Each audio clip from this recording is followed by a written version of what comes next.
Selamat malam semua. Selamat malam. Selamat Ya, malam. Selamat malam.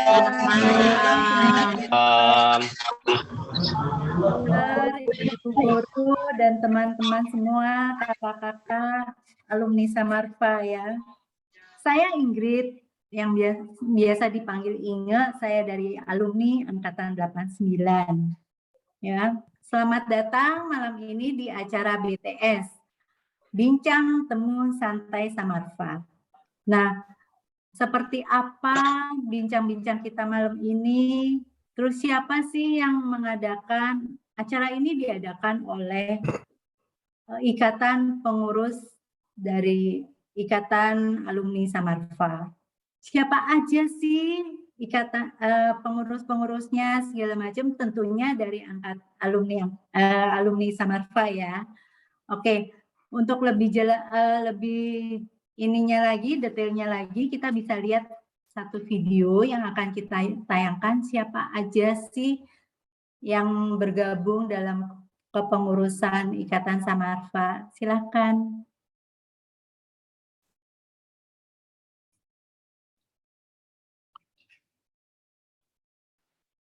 Sebentar ya, videonya.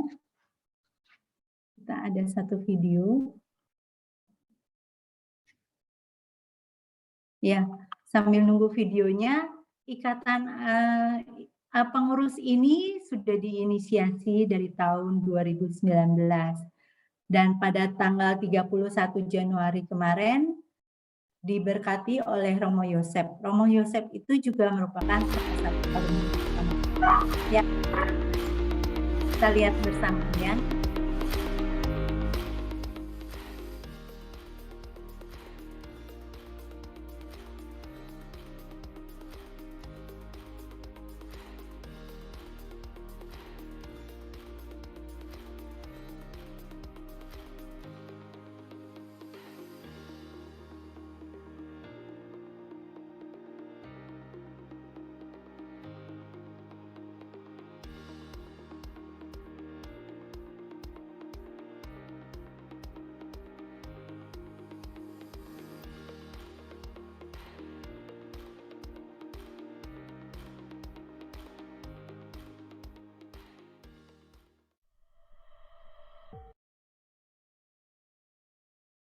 Ya, itu tadi susunan pengurus dari Ikatan Alumni Santa Maria Fatima.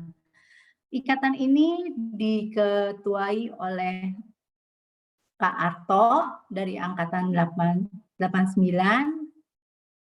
dan juga wakil ketuanya ada Kak Fani. Nah, coba kita panggilin dulu ya Kak Arto. Kak Arto. Selamat malam. Malam Kak Arto. Iya, coba Kak Arto bisa perkenalkan mengenai Ikatan Samarfa sekaligus membuka untuk acara malam ini. Silakan Kak Arto. Baik, selamat malam para suster, para bapak dan ibu guru, juga para sahabat alumni dimanapun kita semua berada. Selamat malam, salam kenal, dan senang kita bisa berjumpa di tahun ini. Nama saya Arto Biantoro, saya adalah alumni tahun 89, dan kali ini saya dipercaya menjadi ketua alumni pertama yang akan bertugas bersama dengan teman-teman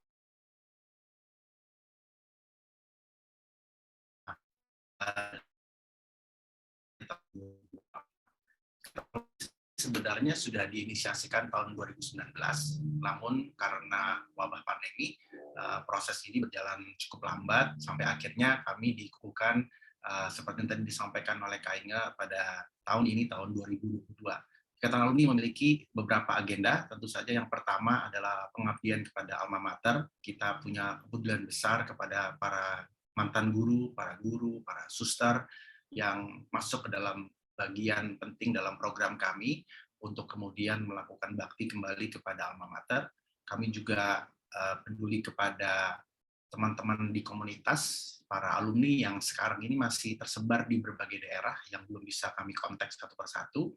Namun pelan-pelan kami membangun grup koordinator sehingga komunikasi-komunikasi kita bisa dibangun secara lebih strategis. Nanti di akhir sesi ada Kak Albert yang akan menjelaskan tentang program-program komunitas.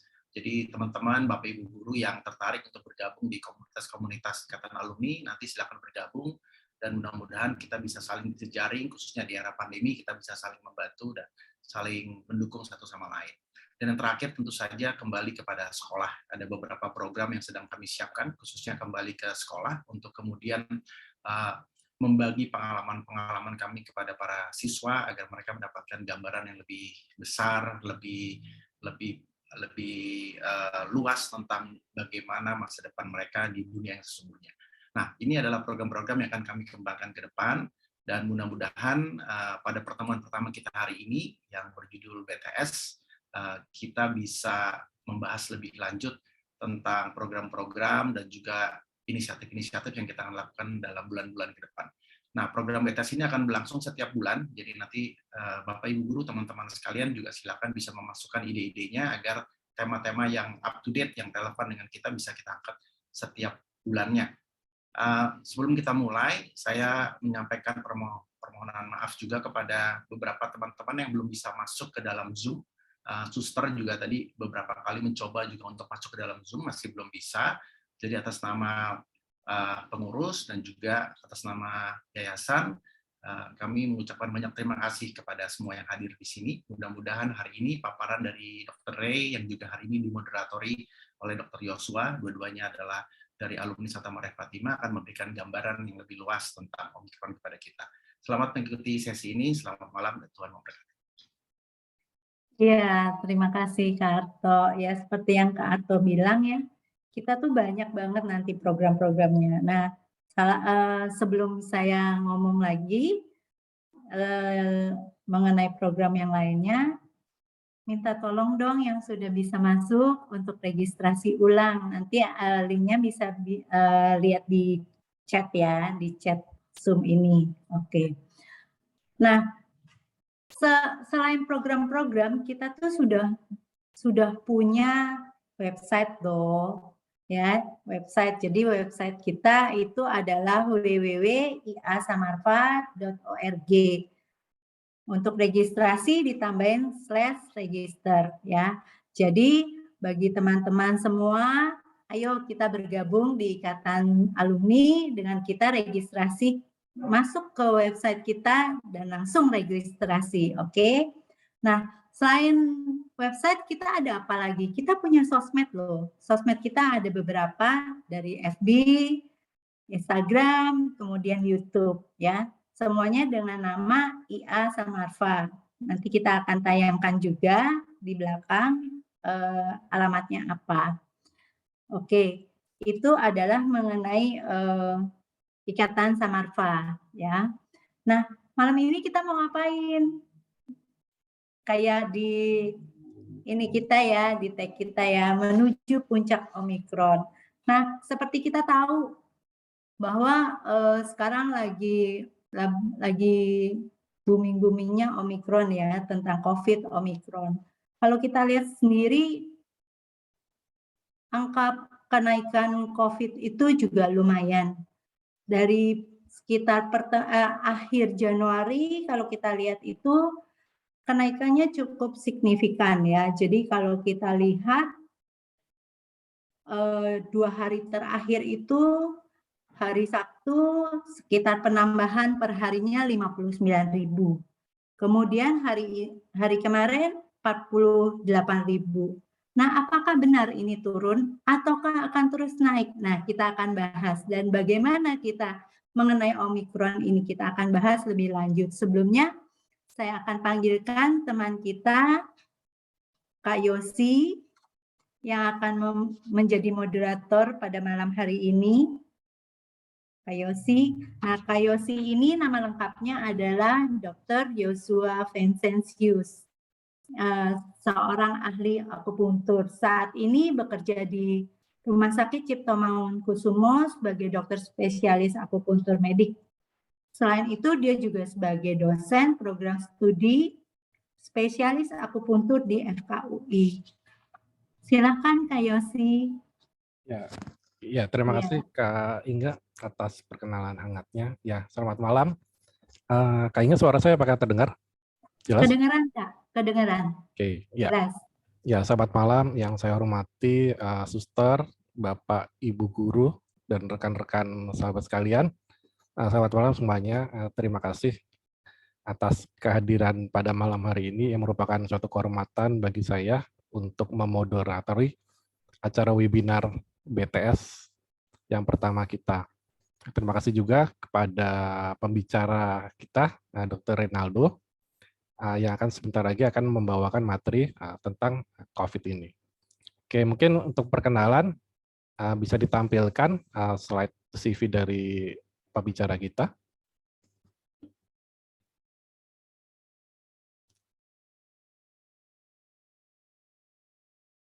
Oke, ya. Dr. Renaldo Alexander, spesialis penyakit dalam, lahir di Jakarta April tahun 1985. Beliau merupakan alumni dari TK dan SD Santa Maria Fatima, Jakarta. Kemudian beliau juga merupakan lulusan dari Doktor Umum Fakultas Kedokteran Universitas Indonesia. Kemudian melanjutkan pendidikan dokter spesialis penyakit dalam di Fakultas Kedokteran Universitas Indonesia terus tahun 2019. Saat ini Dr. Ray ini merupakan dokter penyakit dalam di Rumah Sakit Siloam Sepanjang Jaya, Bekasi. Oke. Dan dokter ini juga sudah sangat pengalamannya juga sangat banyak menangani kasus-kasus Omikron dan COVID yang saat ini semakin meningkat. Oke, tanpa berpanjang waktu, kita persilakan Dr. Ray untuk memulai presentasinya. Silakan Dr. Ray. Selamat malam, yang saya hormati Suster, Bapak, Ibu guru, yang saya cintai dan saya banggakan, yang tanpa mereka saya rasa kita semua alumni-alumni ini ya nggak mungkin kayak sekarang lah ya. Jadi suatu kebanggaan juga dan suatu kehormatan tersendiri saya boleh diundang di acara BTS dan ternyata ini yang pertama ya. Jadi, waduh ini makin bikin saya deg-degan ini ya. Terima kasih juga Dr. Yosua untuk introduksinya. Jadi meskipun judulnya Bincang Temu Santai, topik yang dibawakan malam ini sepertinya nggak terlalu santai ya, karena buat beberapa orang masih mencekam sebenarnya topiknya ya. Tapi saya akan mencoba membahas garis-garis besarnya saja ya. Gimana sih cara kita menyikapi lonjakan COVID-19 ya? Ya kebetulan memang saat ini memang didominasi oleh varian Omikron. Dan gimana strategi ke depannya nih ya, kan kayaknya kita sebenarnya pasti sudah capek lah ya, sudah 2 tahun pandemi COVID ini berlangsung dan seperti ada siklus gitu ya, gelombang turun lagi, nanti gelombang lagi, seperti nggak kelar-kelar gitu ya. Nanti ini endingnya mau gimana? Nanti akan coba saya kemukakan ya. Untuk mempersingkat waktu, saya izin share screen langsung saja ya untuk materinya.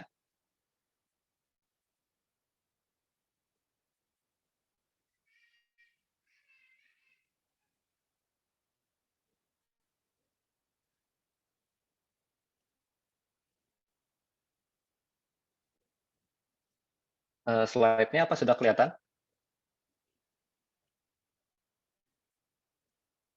Di saya belum.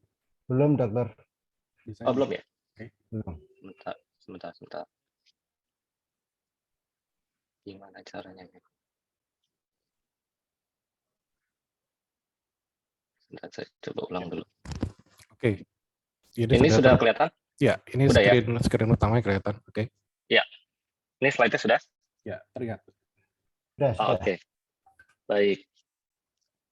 Ya, ini saya coba bawakan dengan cukup cepat aja ya.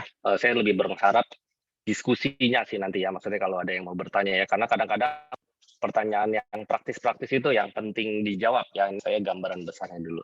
Jadi topik dan judul yang dipercayakan pada saya malam hari ini adalah menghadapi lonjakan Omikron, apa yang harus kita lakukan ya.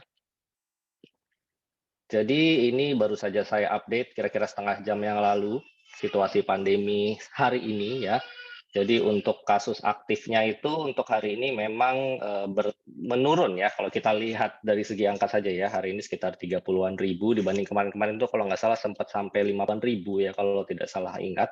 Bahkan sudah melampaui ya puncak dari gelombang yang COVID ya waktu Lebaran tahun lalu kalau nggak salah ya. dan jumlah kasus aktif saat ini juga tambah menurun sedikit dibanding yang kemarin, tapi masih cukup banyak, 530.000 orang yang masih dinyatakan aktif COVID saat ini. Sementara untuk data vaksinasi, ya kita terus mengejar target vaksinasi. Cuman ya ini seputar vaksinasi nanti harus ada yang saya bahas di belakang juga ya. Nah, untuk Omicron sendiri sebenarnya kenapa sih ini dijadikan varian of concern atau sebuah varian mutasi dari virus COVID yang harus diperhatikan. Jadi WHO itu sampai sekarang nggak gampang untuk menyatakan sebuah varian virus itu mengkhawatirkan gitu ya. Sampai saat ini tuh memang Omicron ini dia yang kelima, setelah sebelumnya itu ada varian Alpha, Beta, Gamma, Delta yang terakhir yang menimbulkan banyak kematian di seluruh dunia dan juga di Indonesia, dan yang terakhir ini varian Omicron. Omicron sendiri sebenarnya juga sudah bermutasi lagi ya menjadi sub-sub mutasi yang lain, dan itu pun sudah diteliti saat ini sebaran-sebarannya ya, karena penyebarannya juga sangat masif sekali. Bedanya apa dibandingkan varian-varian sebelumnya varian Omicron ini? Jadi bisa dilihat kenapa jadi concern, karena mutasinya sangat banyak sekali. Jadi kalau kita bicara virus ya secara struktur biologis molekuler gitu ya, itu di sequence RNA-nya itu banyak sekali resiko terjadi mutasi ya, apalagi kalau terjadi replikasi alias berkembang biak. Jadi kalau kita ketularan virus, terus virus itu nular lagi ke makin banyak orang, setiap kali dia berkembang biak, selalu ada istilahnya bisa kayak gagal produksi gitu ya. Jadi ibarat pabrik itu kan selalu ada quality control, selalu ada kan tiba-tiba quality controlnya, ini ada yang cacat nih, ada yang beda dibanding yang seharusnya. Nah, itulah yang dinamakan dengan varian atau mutasi gitu loh. Nah, masalahnya ini mutasinya terjadi di banyak titik gitu, dan terjadinya tuh sebagian besar di spike protein ya, di mana spike protein itu adalah sebuah kunci untuk melekat ke badan kita. Nah, makanya ini dihubungkan dengan laju penularan yang sangat jauh lebih cepat dibandingkan varian Delta yang kemarin gitu ya. Nah, untuk karakteristiknya ini rangkuman secara singkat ya, datanya ini per Januari kemarin ya, apa yang kita ketahui sampai saat ini. Untuk transmisinya, Omicron ini memang sangat jauh lebih cepat ya, bahkan ada yang bilang sekitar 3-4 kali lebih mudah menular dibandingkan varian Delta. Makanya tidak heran di negara-negara yang tracing dan testingnya sangat baik ya, baik untuk dari dikejar oleh pemerintahnya maupun kesadaran masyarakatnya, begitu juga dengan fasilitas tempat-tempat untuk tesnya, itu terjadi lonjakan yang bisa sampai 3-4 kali lipat jumlah pasien dibandingkan Delta. Nah, tadi kan di awal saya sudah katakan, untuk hari ini saja kasusnya menurun. Tadi Kak Ingrid sempat bilang di depan ya, apakah memang ini sudah membaik atau gimana gitu ya. Ya, kalau berkaca dari data di luar negeri, sepertinya sih ini data tidak akurat ya, kalau menurut saya pribadi ya. Dan saya sendiri pun mengalami di lapangan dalam praktek sehari-hari, sangat susah sekali tuh menyarankan seseorang untuk tes.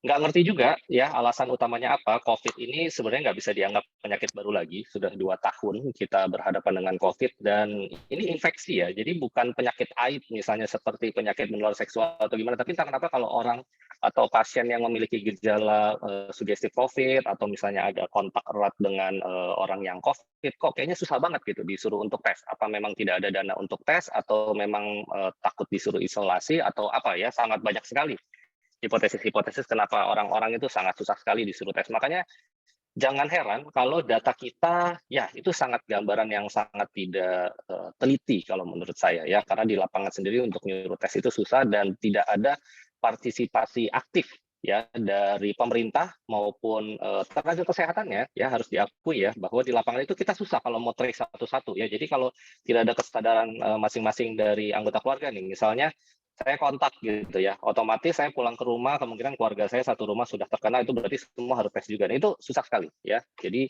anggap saja mungkin aslinya jumlahnya jauh lebih banyak dibanding data yang terlapor ya. Kemudian untuk keparahan ya, beratnya gejala ataupun dampak dari infeksi Omicron ke badan. So far memang kalau dilihat secara statistik ya, angka saja nih ya, angka kesannya yang mengalami gejala berat atau kritis atau angka meninggal secara persentase itu memang jauh lebih kecil dibandingkan Delta. Kalau Delta itu kalau sistem pelayanan kesehatannya kurang bagus ya, nggak mumpuni, itu bisa meninggalnya bisa sampai 5% ya, bahkan lebih dari itu.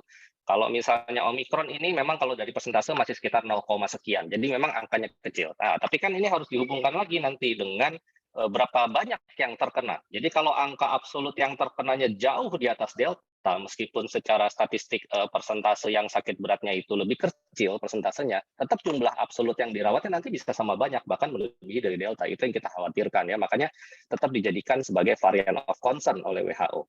Kemudian pasti orang-orang bertanya, vaksin yang ada sekarang gimana nih? Bahkan suruh booster lagi ya, sudah suntik 2 kali orang disuruh susah banget karena ketakutan sana-sini, banyak hoax tentang vaksin. Ini disuruh lagi booster, masih efektif nggak sih vaksin-vaksin yang ada itu? Memang dari data awal ya, untuk 2 kali dosis penyuntikan vaksin, yang pertama itu, Omicron ini variannya ini dia bisa escape immunity alias dia bisa menghindari. Makanya dia masih banyak tuh yang terkena, bahkan yang penyintas COVID ya, orang sudah pernah kena COVID, terus udah vaksin 2 kali, setelah kena masih kena lagi Omicron ya. Saya pun udah ketemu beberapa pasiennya yang kayak begitu ceritanya gitu ya. Jadi memang masih bisa terkena dalam hal segi terinfeksi. Nah, tapi bagaimana efektivitas atau efikasi vaksin terhadap kejadian yang berat, sakit berat gitu? Masih kalau udah divaksin masih bisa terlindungi nggak dari kematian? Masih bisa terlindungi nggak dari sakit yang berat sehingga tidak dirawat ICU? Nah, untungnya nih ya, kan kita selalu memuji Tuhan ya, syukur kepada Allah masih terlindungi ternyata gitu ya, untungnya ya. Makanya nih vaksin tetap menjadi sasaran target utama kita menyelesaikan pandemi ini, at least untuk jangka dekat ini gitu ya. Kemudian kalau untuk booster dilihat ya, memang nih data yang di kanan bawah itu, kalau sudah melakukan booster, perlindungan terhadap hospitalisasi ya, jadi tetap bisa terkena memang kalau misalnya divaksin, tapi untuk mengalami gejala berat sampai harus dirawat di rumah sakit, angkanya jauh lebih kecil kalau sudah di booster. Makanya WHO tetap menganjurkan, terutama untuk populasi yang rentan ya, itu harus di booster. Nah, kemudian ini secara mutasinya banyak banget, beda banget sama Delta dan varian yang lain, masih bisa dideteksi nggak sih sama antigen, sama PCR yang ada sekarang, ya kan? Nah, untungnya juga nih ya, jadi puji Tuhan masih bisa, ya karena untungnya kit-kit pemeriksaan, baik itu antigen maupun PCR, itu tidak semata-mata hanya pakai target gen spike. Ya, dia masih banyak gen yang lain yang dideteksi, nah sehingga ini malah justru bisa menjadi clue. Jadi kalau misalnya Bapak Ibu sekalian melakukan tes PCR, di mana tes PCR-nya itu kan biasanya ada multi gen gitu ya, ada gen RDNP, gen NS, misalnya terus ada gen S. Kalau misalnya ada 3 gen minimal yang dicek, terus ada gen S-nya di salah satu itu, kalau gen S-nya negatif, tapi 2 gen yang lainnya positif, justru itu menjadi petunjuk, wah ini kemungkinan besar Omicron. Karena tadi, ya, mutasinya utamanya di gen S, jadi sampai ada istilahnya S gene target failure. Jadi kalau hasil PCR-nya S gen-nya negatif, tapi yang lainnya positif, ini COVID, kemungkinan besar variannya Omicron. Nah, ya karena kalau mau benar-benar pasti itu kita harus melakukan pemeriksaan yang namanya whole genome sequencing. Nah, ini lab-nya masih sangat terbatas sekali dan dana yang sangat besar. Nggak mungkin kita lakukan satu-satu. Tapi sebenarnya ini nggak usah dipusingin ya. Mau Omicron kayak mau varian yang lain, ini COVID. Ya, ini COVID. Jadi tata laksananya juga sebenarnya nggak terlalu jauh beda ya. Nah, kemudian ini tadi pertanyaan soal booster vaksin kenapa perlu? Karena memang yang namanya efek imunisasi ya, imunisasi itu seiring dengan waktu pasti jumlah antibodinya akan menurun ya. Dan untuk khusus vaksin COVID sendiri yang 2 dosis pertama itu kenapa dipakai patokan minimal harus 6 bulan berbooster? Karena rata-rata orang yang sudah divaksin setelah 6 bulan tuh antibodinya menurun. Makanya dipakailah patokan setelah 6 bulan, apalagi yang populasi rentan segera vaksin booster ya, karena sekarang kasusnya lagi naik. Dan apalagi nih yang menjadi pertimbangan harus booster karena angka gejala yang berat dan kejadian yang meninggal pada yang belum divaksin itu masih tinggi. Ini saya bisa kasih testimoni ya, saat ini saya sedang merawat 6 pasien COVID. Saya nggak tahu Omicron apa enggak ya, karena kebetulan PCR di tempat saya itu nggak memeriksa gen S, jadi COVID varian apapun akan tetap dideteksi gitu ya. Dari 6 yang dirawat, itu 5 belum vaksin. Yang 1 itu karena usianya hampir 80 tahun dan banyak komorbid, makanya gejalanya masih ada sesak sedikit meskipun dia sudah divaksin. Ya, tapi yang sisa lainnya itu sesak karena belum divaksin. Gitu ya. Nah, kalau yang lain-lain gimana? Yang belum tua-tua sekali, terus sudah divaksin lengkap meskipun sudah ada komorbid. Nah, selama komorbidnya terkontrol, rata-rata pasien-pasien saya yang terkena gejalanya ringan-ringan aja dan bisa isolasi mandiri di rumah. Gitu ya. Jadi sangat penting memang divaksinasi ya. Kemudian ya ini lanjut ke pernyataan berikutnya ya, dan nggak usah pusing ya, vaksinnya itu mau dapat yang sama atau beda dok ya. Dengar-dengar kalau misalnya dapat beda antibodinya lebih tinggi ya, itu angka secara penelitian ya, tapi kita lihat ya secara rata-rata mau dapat boosternya sama kek sama vaksin yang pertama kedua, mau dapatnya yang beda kek, outcome-nya tetap sama, antibodinya naik ya. Jadi jangan kecil hati. Misalnya, oh di angka di penelitian kalau vaksin 1-2 Sinovac, terus di boosternya pakai Sinovac lagi, angkanya lebih kecil dibanding di booster lagi sama vaksin Pfizer misalnya. Jadi nunggu-nunggu boosternya sampai dapat Pfizer baru mau divaksin. Jangan, Anda keburu kena COVID sebelum dapat boosternya ya. Apalagi sekarang kasusnya lagi meningkat tajam seperti ini ya. Tetap lakukan ya vaksinasi booster ya begitu ada kesempatan. Mau vaksinnya sama, mau vaksinnya beda, sama-sama meningkatkan antibodi dan sama-sama efektif untuk menangkal gejala berat dari infeksi Omikron ini ya. Nah, ini tadi yang saya bilang ya, Omikron menjadi varian of concern karena tetap ada risiko kolapsnya fasilitas kesehatan ya. Saat ini saja ruang rawat di tempat saya sudah mulai penuh. Kemudian apa yang harus kita lakukan? Nah, ini nomor satu pahami dulu ya. Ini sangat penting ya. Karena kalau kita bicara soal mengakhiri pandemi, kita tuh harus memutus penularan. Untuk memutus penularan, ya itu kita harus paham kapan kita disebut sebagai kontak erat. Karena konsekuensinya apa? Kalau kita ini kontak erat dengan kasus COVID, itu kita harus tes. Kita harus yakinkan kita ini terinfeksi atau tidak, gitu ya. Karena kalau misalnya kita sudah menjadi kontak erat, terus kita nggak tes, dan padahal aslinya kita terinfeksi, ya udah kita akan makin menyebarkan virus itu ke komunitas, pandeminya nggak kelar-kelar, si COVID-nya berkembang biak terus, mutasi lagi jadi varian apa nggak ngerti kapan kelarnya, ya gitu aja terus ya. Nah, jadi definisi kontak erat ini saya ambil dari pedoman tata laksana COVID-19 yang terbaru, baru Januari kemarin launching, ya sudah revisi yang keempat, saking ini virus baru, pengetahuannya berupdate-update terus gitu ya. Ini yang saya omongin sekarang juga mungkin 3-4 bulan lagi mungkin bisa beda lagi itu datanya ya. Nah ini jadi bila ya kontak tatap muka berdekatan dengan radius 1 meter selama 15 menit atau lebih. Nah, ini dengan catatan ya, tidak protokol kesehatan. Makanya banyak sekali klaster keluarga, karena di rumah nggak mungkin kan sama pasangan, sama anak, sama orang tua bermaskeran, gitu kan ya. Mungkin hanya saya atau beberapa teman kali ya yang pernah melakukan pisah ya. Saya jujur ya pernah pisah kamar sama istri gitu ya.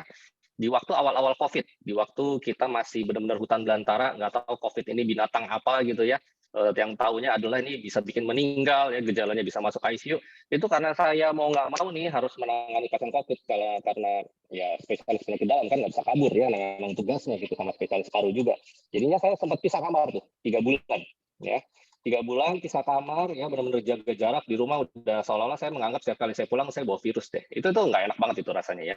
Tapi dari 3 bulan itu saya belajar ya. Oh, kalau saya protokol kesehatan sangat baik dan selama 3 bulan itu saya setiap hari kontak dengan pasien COVID, benar-benar kontak ya, jarak dekat ya, saya bahkan dibatukin gitu, namanya juga periksa pasien gitu ya, dan saya dites rutin gitu ya, setiap minggu sekali, tapi saya tidak pernah terpapar tuh. Nah, langsung saya ambil kesimpulan, oh kalau saya benar-benar protokol kesehatannya super ketat, mudah-mudahan deh ya, dengan kuasa Tuhan yang Maha Kuasa, mudah-mudahan saya tidak akan membawa virus ke rumah. Makanya sekarang saya sudah berani nih ya, tidak pakai masker lagi di rumah ya.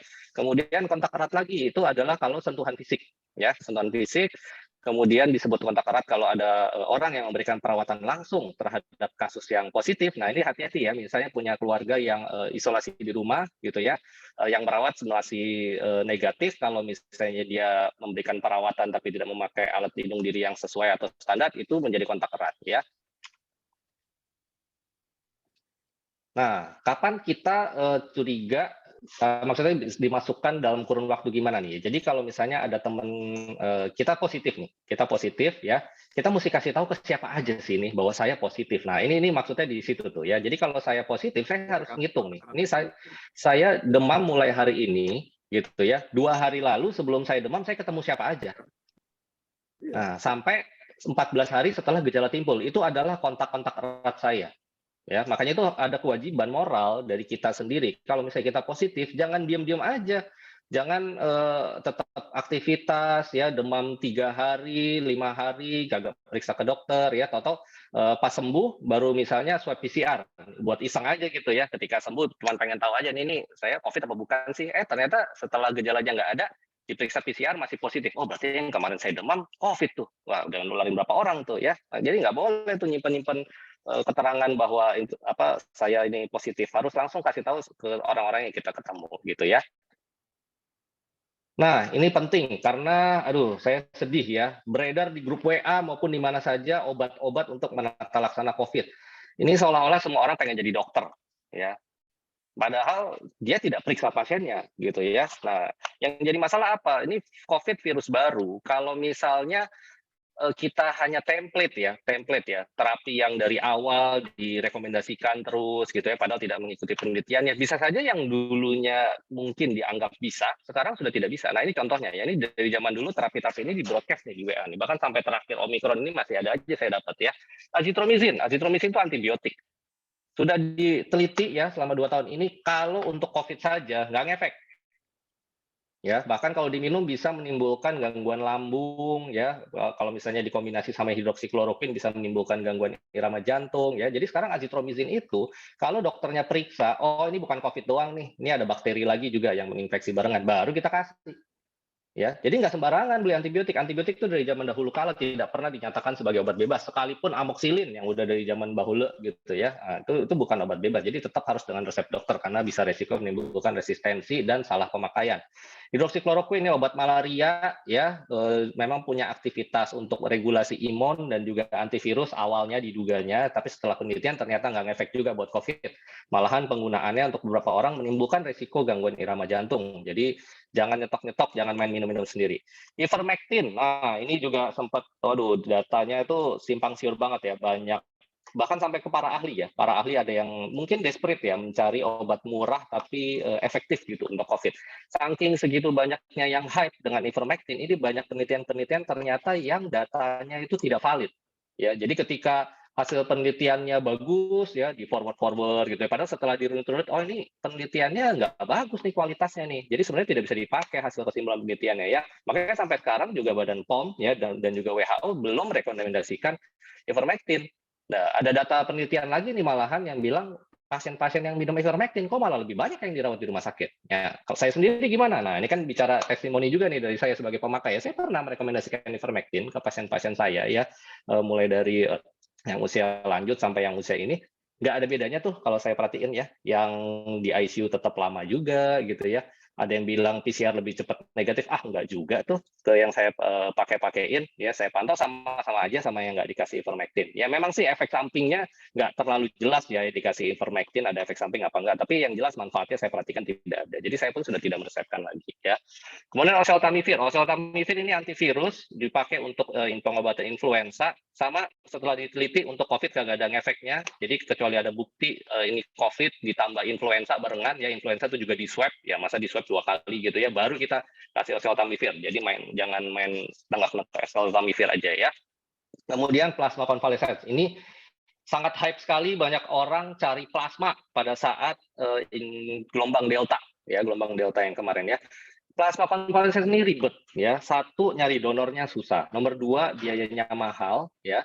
Nomor 3, itu ternyata dari penelitian nggak terlalu menurunkan nggak terlalu menurunkan resiko kematian maupun juga kesembuhan dari pasien COVID. Jadi secara statistik kesannya kok usaha yang dikeluarkan mendapatkan plasma ya plus efek sampingnya tuh ya, saya pernah dapat 2 pasien dikasih plasma mengalami reaksi transfusi karena itu kan produk darah ya, bisa selalu terjadi reaksi transfusi. Itu yang tadinya sesek jadi tambah sesek gitu karena reaksi transfusi menyerang paru-paru gitu ya, namanya acute lung injury karena transfusi. Ya itu serem juga loh ya, saya pernah dapat 2 pasien seperti itu ya.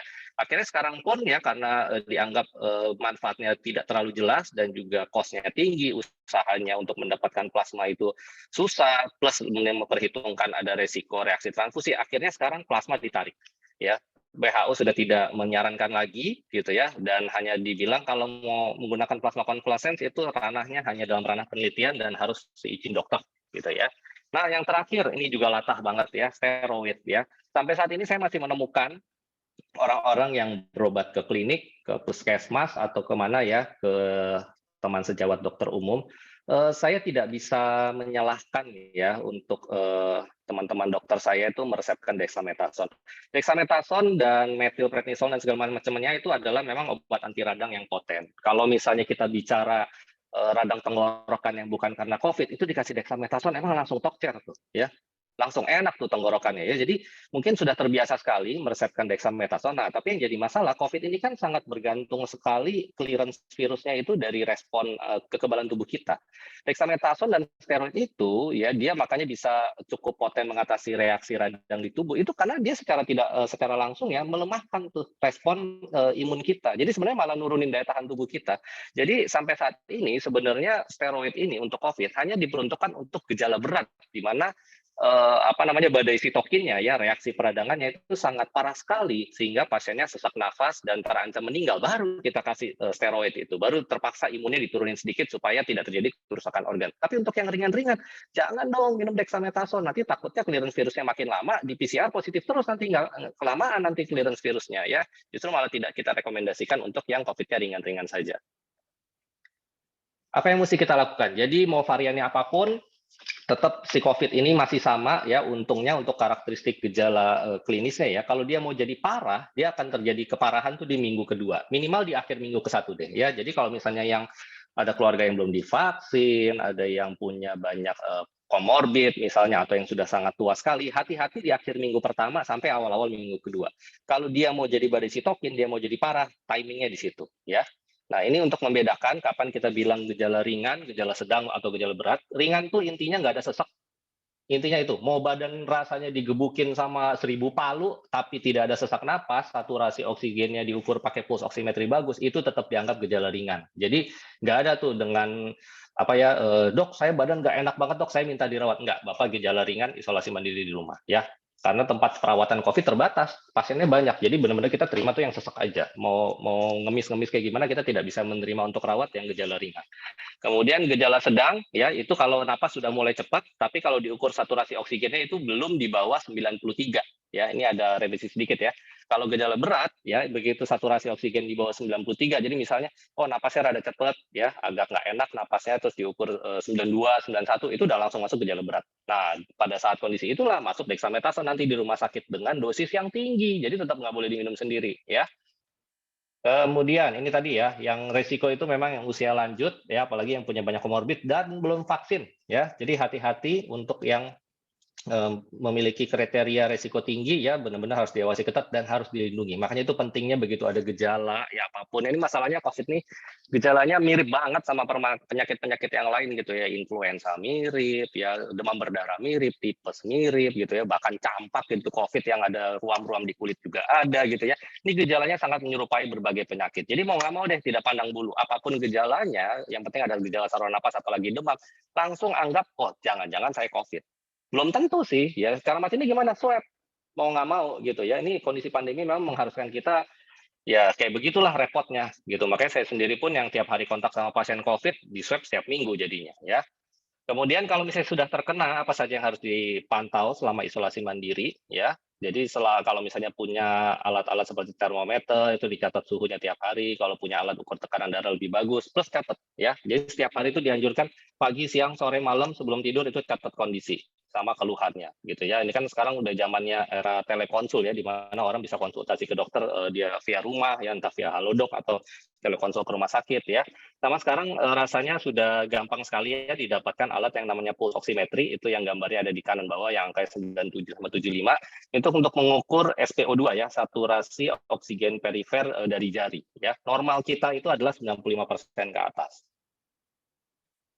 Nah, ini ya key point ya. Jadi jangan melakukan pengobatan sendiri dengan antibiotik. Tadi saya sudah jelaskan alasannya. Jangan pakai steroid ya. Kemudian jangan pakai obat-obat lain tanpa anjuran dari tenaga kesehatan ya. Terus udah beberapa obat sudah tidak direkomendasikan lagi untuk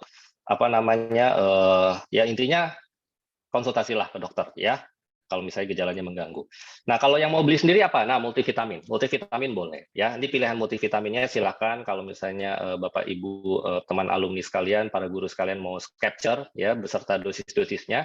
Yang beda di sini dari yang biasanya kita konsumsi adalah ini untuk dosis terapi ya. Kalau untuk vitamin C memang untuk dosis terapi itu dosisnya agak lebih tinggi, sekitar 1-2 gram sehari. Ya, makanya untuk dosis segitu kan takutnya kena lambung. Jadi disarankan untuk vitamin C yang non-asidik. Biasanya itu kandungannya ada vitamin C yang esterized. Nah, mereknya terserah deh, saya nggak mau sebut ya, saya nggak ada di endorse siapa-siapa soalnya ya.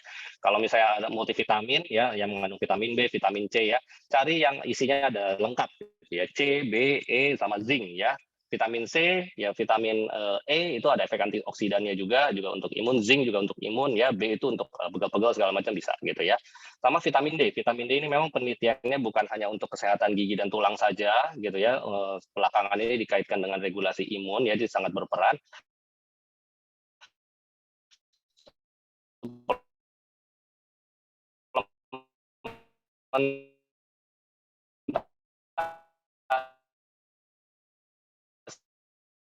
harus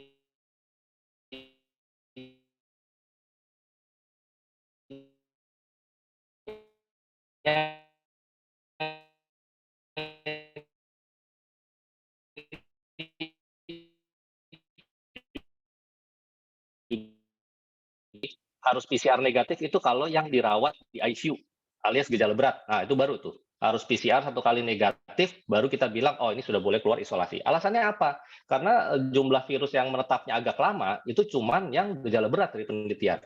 Kalau pada pasien-pasien yang gejalanya ringan atau sedang, itu sebenarnya dari pemeriksaan kultur virus di laboratorium, dari berbagai negara sudah diteliti, itu nggak ada yang virusnya masih berkembang biak setelah 10 hari sebenarnya. Makanya di sini muncullah ya kriteria tuh ya.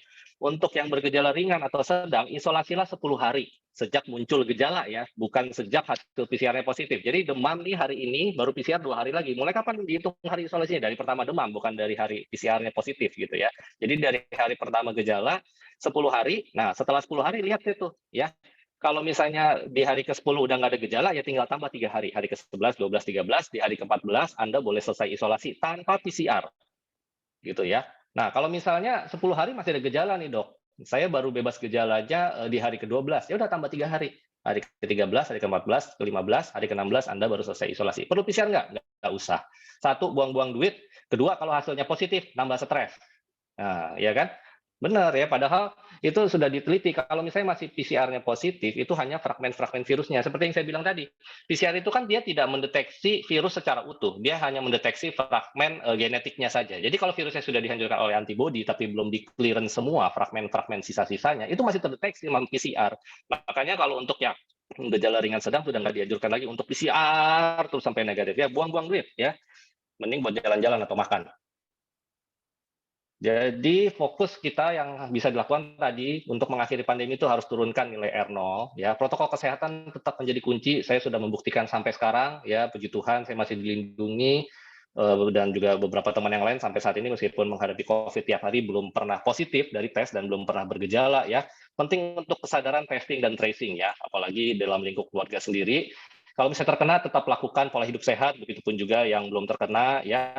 Usahakan dalam segala bidang aktivitas ya. Sekarang tuh sirkulasi udara menjadi sangat penting karena sangat jelas kalau sirkulasi tertutup itu penularan sangat lebih mudah terjadi ya. Dan segera vaksin kalau yang belum ya.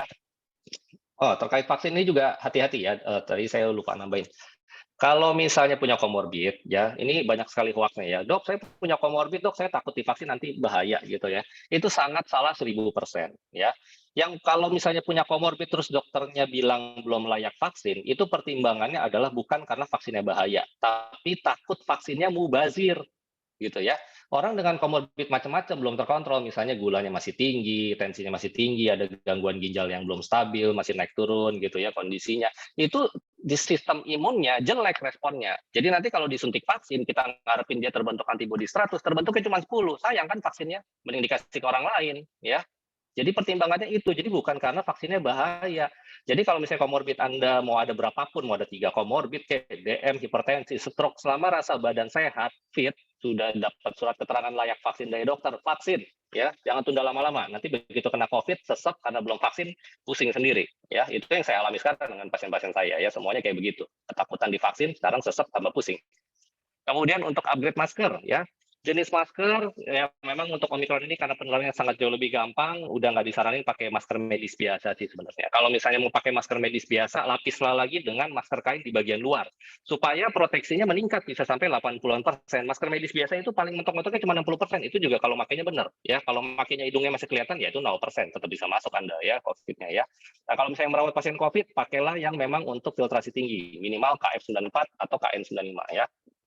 Ini tata cara memakai masker ya, saya rasa sih alumni Santa Maria Fatima masa sih pakai maskernya nggak bener, pasti udah bener semua lah ya. Dan jangan lupa cuci tangan setelah memegang masker ya. Nah, ini saya ada satu hal yang penting juga ya. Jadi ini bukannya saya mempromosikan diri, tidak ya, tapi ini adalah salah satu upaya yang saya lakukan untuk mengedukasi ke masyarakat sekitar, entah itu COVID atau topik-topik non-COVID yang menjadi banyak isu di masyarakat ya. Yang saya lihat ini ya hoax simpang siur itu banyak sekali ya. Jadi pilihlah website-website ya atau keterangan-keterangan dari media sosial segala macam itu harus benar-benar pilih-pilih banget. Ya kalau misalnya nggak yakin sama dokter yang edukasi atau gimana, minimal website Kementerian Kesehatan itu pasti valid. Karena tidak mungkin lah Kementerian Kesehatan menjerumuskan rakyatnya sendiri kan, dan itu sudah berdasarkan panduan dari para ahli gitu ya. Kalau mau follow saya ya, ini akun saya ada di Cepat Waras, kalau YouTube Cepat Waras ya. Waras di sini bahasa Jawa ya, artinya sehat. Nah, ini terakhir saya rasa bagian dari presentasi saya. Banyak yang beranggapan, mumpung Omikron gejalanya ringan, nggak apa-apa lah sekalian kena, jadi biar herd immunity. Jangan, ya, jangan mengadu nyawa. Ya, Omikron itu masalahnya tidak selalu menyebabkan gejala ringan. Memang secara statistik rata-rata setelah divaksin itu gejalanya rata-rata ringan. Tapi apakah ada kejadian sudah divaksin, nggak punya komorbid, kena COVID berat? Ada. Sayangnya ada ya. Ini harus benar-benar kita camkan ya. Nah, kenapa itu bisa kejadian? Ya itu karena sistem imun kita itu responnya itu bisa beda-beda ya. Kita mengharap tuh kalau badan kena infeksi ya, kumannya 2, diutus sistem imunnya 2. Jadi impas ya. Nggak lebih nggak kurang. Kalau misalnya malingnya 2, satpamnya 1, malingnya menang. Pasiennya meninggal karena infeksinya.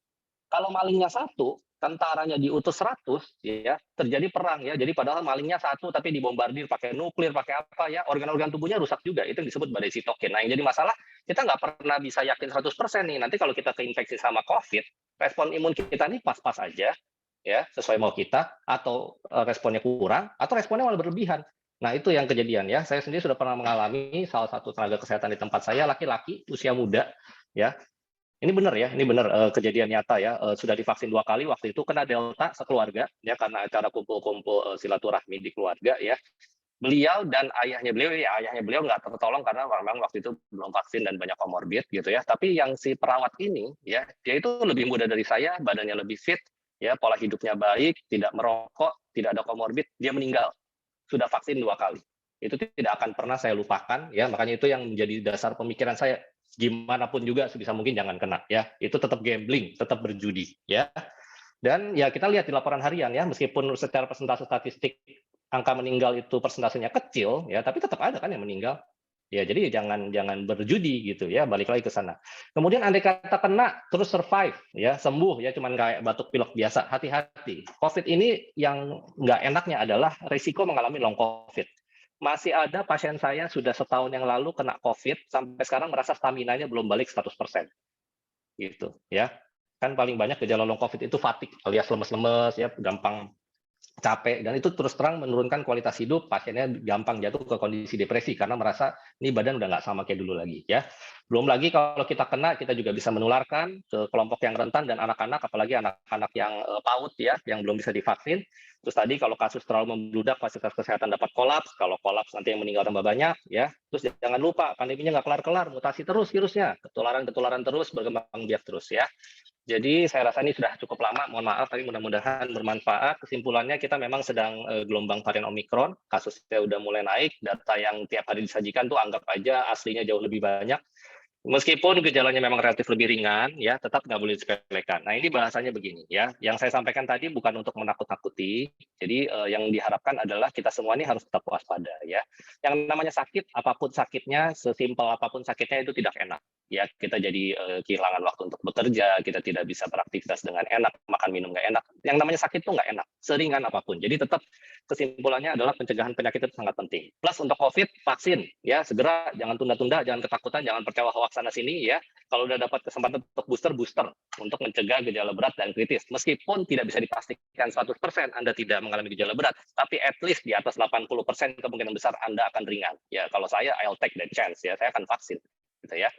Dan kemudian protokol kesehatan ketat, maskernya upgrade, itu sangat menjadi kunci ya. Sampai saat ini saya masih bersyukur saya tetap berpegang teguh sama protokol kesehatan. Dan utamanya di mindset kita, cegahlah jangan sampai terpapar.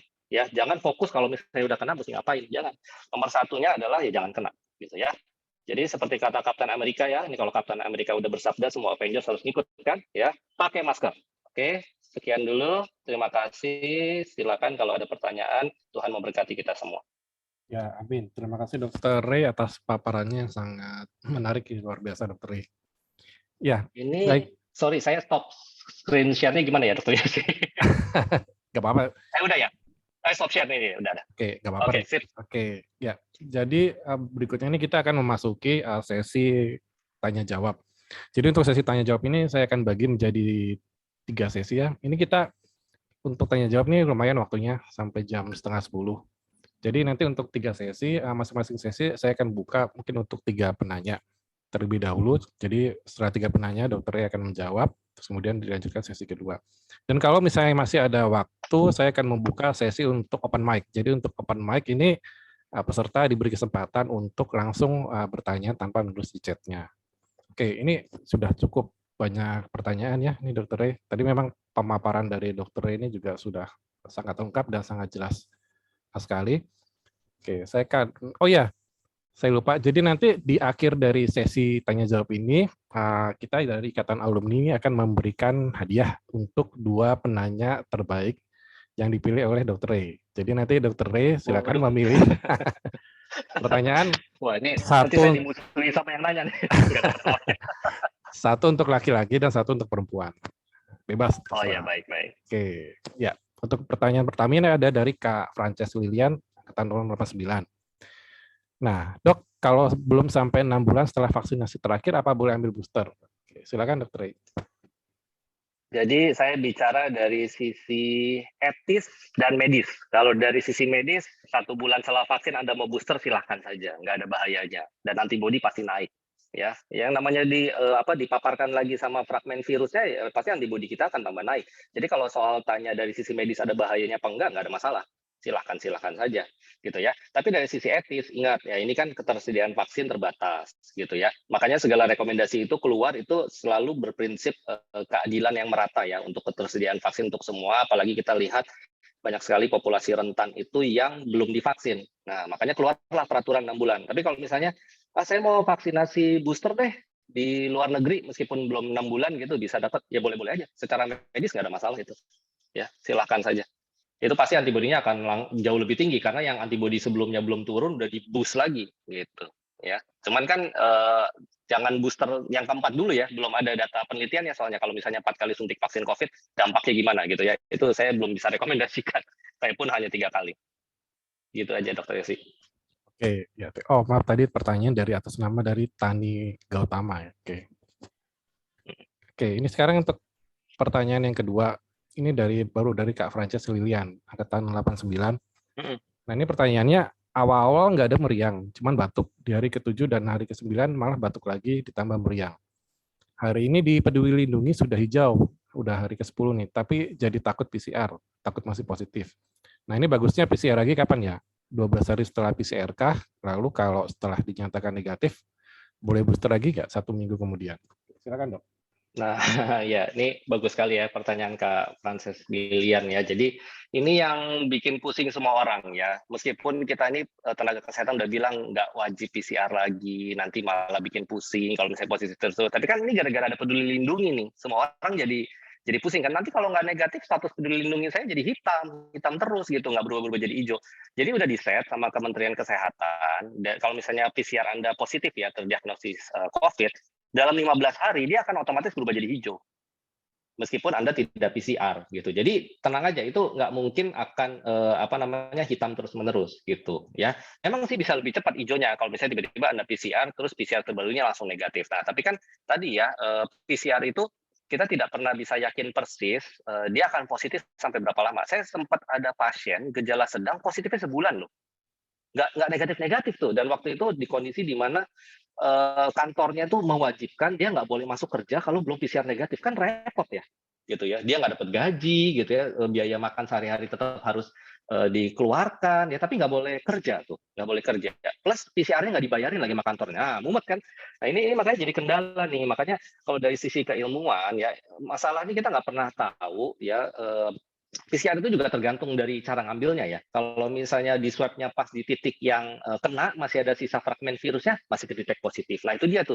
Ya makanya kalau misalnya gejala ringan atau sedang saja, ini saya asumsikan gejalanya Kak Frances ini ringan ya karena tidak disebut ada sesak gitu ya. Nah itu sebenarnya tidak ada wajib untuk PCR lagi. Nanti Peduli Lindungi kan, nah itu kan makanya udah hijau tuh ya, hari ke-10 malahan udah hijau gitu ya. Takut masih positif. Nah jadi begini, tidak berkorelasi secara langsung ya antara gejala yang masih dirasakan sama masih menularkan atau tidak. Dari penelitian meskipun masih bergejala ya, itu sebenarnya dalam 7 sampai 9 hari virusnya sudah berhenti replikasi. Nah, ini sebenarnya menjadi dasar kenapa kalau kita mau kasih antivirus untuk COVID yang direkomendasikan masih ada ya, Favipiravir misalnya, Molnupiravir, Paxlovid itu yang antivirus yang bisa dikasih di rumah ya untuk pasien-pasien rawat jalan, itu tetap direkomendasikannya di awal-awal perjalanan penyakit ya, dengan asumsi dalam 7 hari pertama dia ini masih aktif membelah diri si virusnya. Nah, ketika dia masih membelah diri, di situ kita hajar gitu ya. Makanya kalau misalnya sudah lebih dari 1 minggu itu biasanya sudah bukan peran banyaknya virus lagi Kak yang yang berperan utama, tapi sudah lebih ke bagaimana tubuh kita merespon terhadap virusnya. Jadi perangnya justru ya badai sitokinnya. Nah badai sitokinnya ini bisa ringan ya, kalau ringan ya kayak gini nih ya, batuk-batuk terus tiba masih demam gitu ya. Itu sebenarnya badannya lagi berusaha mengeliminasi virus yang sudah jumlahnya maksimal. Makanya masih bisa memang gitu ya gejalanya memberat di minggu kedua kan gejala COVID itu kalau ringan-ringan memang rata-rata mulai membaiknya sekitar 1 minggu sampai 2 minggu tergantung respon imun tiap orang. Jadi sebenarnya mungkin ini sudah tidak menularkan sebenarnya gitu ya. Kalau soal PCR ya itu dikembalikan secara medis sih sudah tidak disarankan lagi ya kalau gejalanya hanya ringan-ringan saja ya. Nah untuk booster kalau penyintas ya. Nah, penyintas begini, untuk booster atau kejar vaksin, jadi kan bisa aja nih baru vaksin sekali terus keburu kena sebelum vaksin yang kedua. Intinya kalau udah kena, dilihat pada saat lagi kena gejalanya ringan atau berat ya. Kalau gejalanya ringan atau sedang saja, nggak sampai masuk ICU, itu boleh vaksin berikutnya 1 bulan setelah sembuh gitu ya. Tapi kalau misalnya gejalanya berat ya, sempat masuk ICU itu tunggu 3 bulan. Tunggu 3 bulan. Pertimbangannya apa? Satu, kalau misalnya gejala makin berat, diasumsikan antibodi yang terbentuk akibat terserang virus gejala berat itu cukup tinggi, plus dia butuh waktu pemulihan lebih lama kan untuk badannya fit untuk menerima vaksin berikutnya, makanya jaraknya lebih jauh, jadi 3 bulan. Tapi kalau yang gejalanya ringan-ringan aja, 1 bulan udah fit, boleh langsung kejar vaksin ataupun booster. Asal tiket boosternya udah keluar ya di Peduli Lindungi ya. Gitu Dokter Yasi jawaban saya. Baik Dokter Renaldo. Ya tadi saya penasaran nih. Ini kan kita sering mendengar nih, kadang-kadang di iklan ada yang bilang, atau di WA group itu ada yang bilang, oh kok city value-nya itu rendah, berarti ini berat banget nih. Kalau city value-nya tinggi, itu udah sembuh. Nah ini mungkin dokter bisa memberikan insight gitu kepada kita. Sebenarnya itu kalau untuk city value itu sampai kondisi saat ini gimana sih? Apakah masih kita lihat? Kan kadang-kadang ada penasaran nih sampai di Google segala. Ya silakan dok. Jadi city value intinya tidak ada korelasi sama derajat beratnya penyakit gitu ya. Jadi city value itu begini, PCR tuh kan di swab ya, orang di swab lewat hidung ya, terus nanti dari swab itu akan diencerkan gitu ya, diencerkan ya, terus nanti namanya dimultiplikasi di alat gitu ya. Nah dia nih alat mesti muter berapa kali gitu ya, sampai ketemu kuman COVID-nya. Ngerti ya? Jadi ibarat nyari jarum di jerami gitu ya. Kalau jarumnya banyak di jerami, dia cuma ngobok-ngobok sebentar ya, alias cuma muter 2-3 kali udah langsung ketemu tuh jarumnya. Nah, itu dikorelasikan dengan oh ya ini jumlah virusnya banyak nih, makanya cepat ketemu dari putarannya gitu ya. Tapi mau jumlah virusnya banyak, mau jumlah virusnya sedikit, itu tidak berkorelasi dengan gejala ya. Jadi mau city value-nya rendah, ya, tapi kok saya gejalanya ringan-ringan aja ya, atau malah saya nggak tanpa gejala gitu. Jadi kita nih kalau dokter nggak ada ngaruhnya tuh city value. Intinya dia gejalanya khas, ya, PCR-nya positif, mau city value-nya berapapun bodo amat. Jadi tetap aja diterapi sesuai standar, ya, tetap untuk kriteria isolasinya tidak perlu PCR lagi. Nggak ngaruh gitu loh. Nanti mau berapapun city value-nya, antibody kita ya asalkan respon imunnya ada kuat, bagus gitu ya, itu akan clearance sendiri ya. Dari penelitian itu rata-rata 7 sampai 9 hari itu udah tidak menularkan lagi si COVID itu. Ya, tapi gejala masih bisa berlanjut, memang kadang sampai 2 minggu atau lebih. Kenapa? Ya itu tadi karena peperangannya ya. Jadi respon imun kita yang berperang melawan menghancurkan sisa-sisa COVID-nya. Nah, itu yang masih bisa bikin gejala. Tapi virusnya sendiri sudah tidak berkembang biak. Ya, makanya antivirus pun juga dikasihnya di awal. Kalau misalnya udah lewat 1 minggu ya dikasih antivirus sebenarnya udah nggak terlalu ngefek kalau gejala ringan atau sedang. Mending dioptimalkan daya tahan tubuhnya aja pakai vitamin, istirahat, obat-obat gejala gitu ya. Kecuali yang gejala berat. Nah, gejala berat itu virusnya kan memang lebih berkembang biaknya lebih ini karena daya tahannya juga jelek responnya gitu ya. Itu kita bisa kasih pada saat dia dirawat di ICU segala macam dengan antivirus yang intravena ya, yang infus gitu. Nah, pertimbangannya di situ. Jadi city value nggak usah dipusingin. Nggak usah kita aja dokter udah hampir nggak pernah ngeliat sih. Saya terus terang udah nggak pernah ngeliat lagi dong city value doang. Intinya dilaporin sama dokter jaga, dok lapor pasien, ada pasien COVID baru, saya nggak nanya lagi tuh city value-nya berapa. Oh yaudah PCR positif kan, yaudah terapi gini. Ya udah. Ya, jadi menentukan sembuh atau tidaknya dari gejala sama sudah dari berapa lama diisolasi. Intinya gitu. City value nggak usah dipusingin. Oke, ya. Thank you, Dokter. Nah, ini berikutnya ini ada dari Bu Titi nih. Halo, Bu. Ini pertanyaan untuk Bu Titi ini tentang untuk pasien yang positif COVID yang sudah 2 kali vaksin nih. Yang sudah 2 kali vaksin, butuh waktu berapa lama untuk menerima vaksin yang ketiga nih? Jadi dia pasiennya udah positif. Dia pasiennya udah pernah positif. Oh, COVID-nya positif. Oh, iya. Butuh waktu berapa? Ini banyak. Ya, ini banyak kasusnya. Bahkan perawat saya itu udah dulu pernah positif COVID sebelum vaksin. Terus dia vaksin 2 kali kena COVID Delta, untungnya gejala ringan. Terus dia selesai sembuh Delta, dia vaksin booster, sekarang kena COVID lagi, jadi udah 3 kali dia. itu pun ada kejadiannya gitu ya. Makanya kan tadi vaksin itu ibarat kita pakai helm kalau naik motor ya. Bukan berarti kalau kita sudah vaksin itu kita nggak bisa kena infeksinya. Tetap bisa aja kan naik pakai helm, naik motor, jatuh, kebentur kan bisa aja. Cuman minimal kita cuma benjol. Nggak sampai gerotak, nggak sampai perdarahan kepala gitu loh. Ya. Bedanya di situ, makanya kita tetap butuh vaksin. Intinya adalah supaya kita nggak terlalu cemas lagi nih bahwa kalau kita kena COVID ini kita bakal resiko kenapa-napanya jadi berat gitu ya. Kalau misalnya tadi gimana? Sorry, saya malah melenceng dari pertanyaan. Ya. Oke, jadi ini sebenarnya tentang vaksinnya lagi. Jadi itu kan pasiennya positif, dia udah 2 kali ke positif tuh. Nah itu kalau misalnya untuk vaksin itu ada jeda waktunya nggak tuh kira-kira? Masih sama ya? Oh intinya ya tadi sama. Kalau misalnya sembuh, kalau gejalanya pada saat sakitnya itu ringan atau sedang aja, 1 bulan boleh vaksin berikutnya. Nah, tapi kalau misalnya gejalanya berat sampai dirawat di ICU misalnya, ya itu butuh 3 bulan jedanya untuk vaksin berikutnya. Sama aja. Ya jadi soalnya kan banyak apa ya istilahnya banyak seliweran ya. Jadi ini kalau misalnya udah kena nih tunggu dulu 6 bulan gitu. Jadi ya itu peraturan yang awal itu memang sekarang dipercepat ya. Karena ya tadi sebenarnya kalau dari segi keilmuan ya mau jarak 1 minggu langsung booster lagi ya boleh-boleh aja sih sebenarnya. Cuman ya gunanya apa kan gitu. Ya, oke, thank you. Ya ini untuk sesi pertama nih sudah 3 penanya ya. Oke, ini pertanyaannya udah mengalir terus nih. Oke, ini kita masuk ke sesi kedua. Oke. Untuk yang pertanyaan yang pertama dari Kak Eka.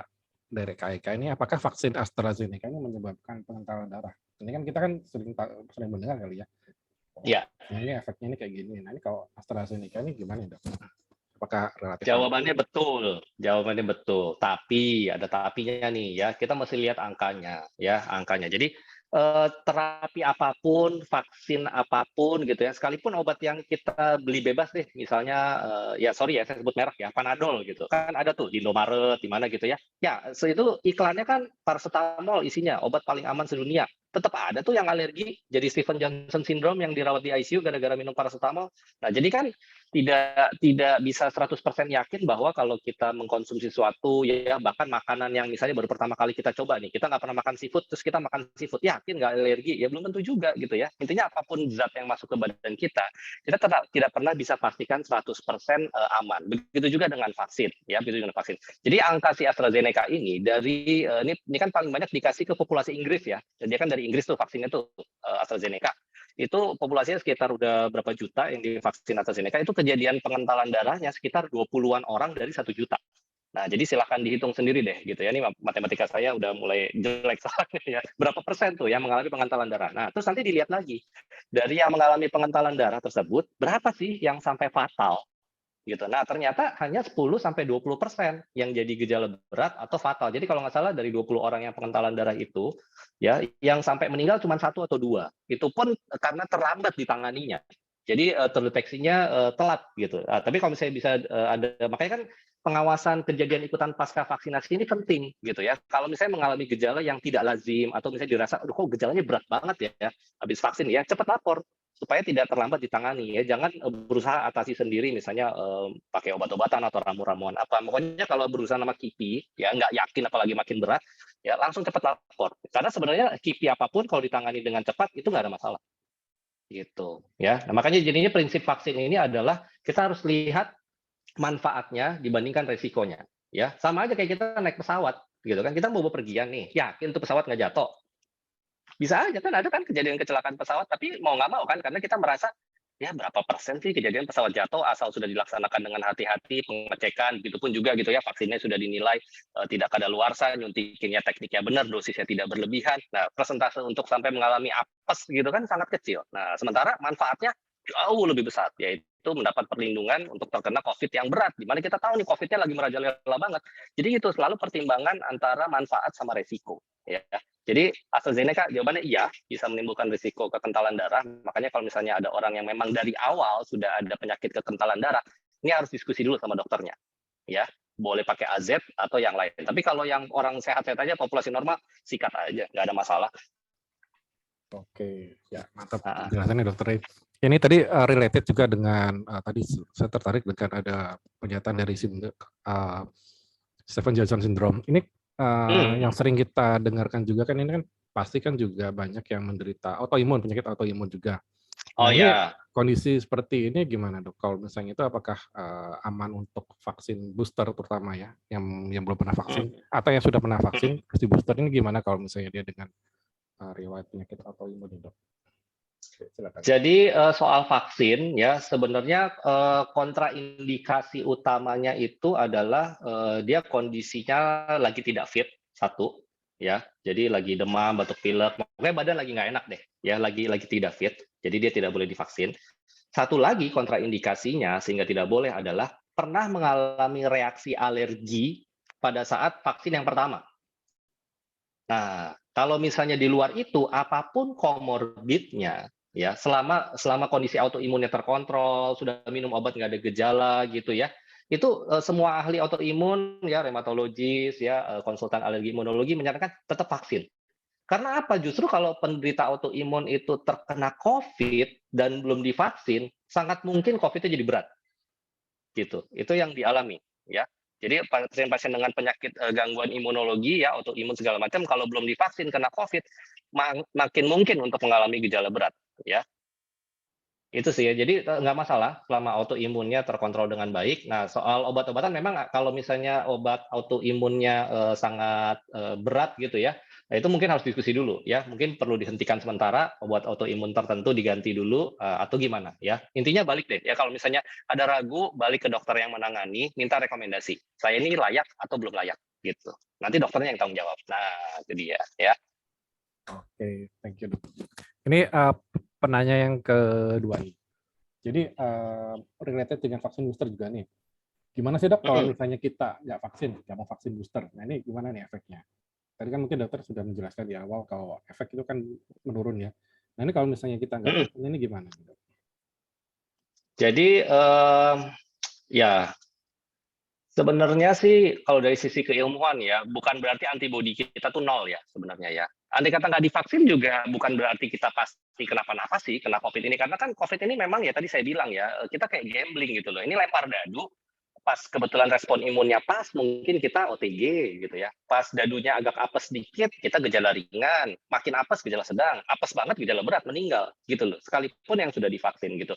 Tapi kalau kita lihat angkanya, memang ya kalau misalnya makin divaksin ya, chance untuk kena undian yang apes itu makin kecil chance-nya gitu loh.